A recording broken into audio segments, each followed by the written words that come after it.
walk in to place the fuel on these missiles, they actually have to put on full body suits, breathing apparatus.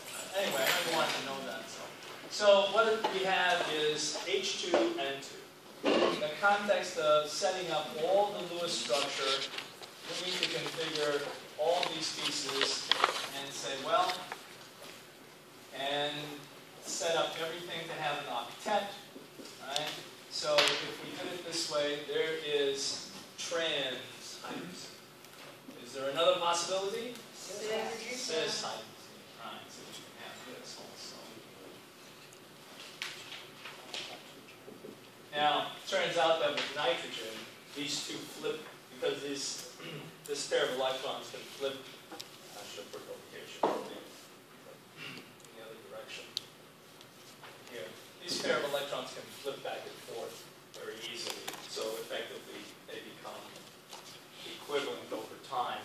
And in short periods of time, the cis becomes trans. If you cool it down and really cool it down, you can actually get to stereochemistry forms there. But there it is. Okay. The next one, tertiary butyl alcohol.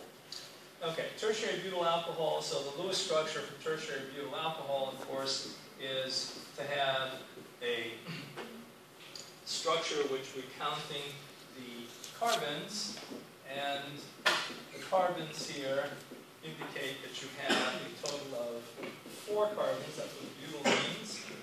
And here we have, anytime you have oxygen as a single bond, there's always going to be a structure that has a form like this. R stands for whatever radical we want to put in there. So T-butyl alcohol, or tertiary butyl alcohol, has this configuration. Now, a lot of times you're going to see it like this.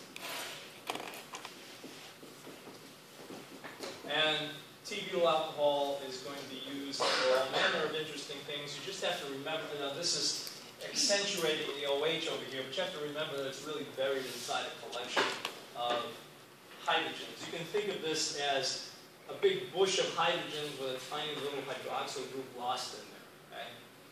And that's important because those other hydrogens which attach to the methyl groups really prevent a lot of things from really getting close to this. And I'll talk about that in terms of steric control.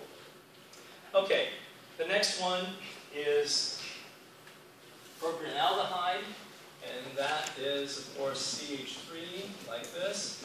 And then we have a CH2, right, like this. And then we have a CH and a double bond O, and you have everything covered as an octet. Are there any questions on any of those? Everybody comfortable? Understand them? Okay, so formal charges. Okay, formal charges.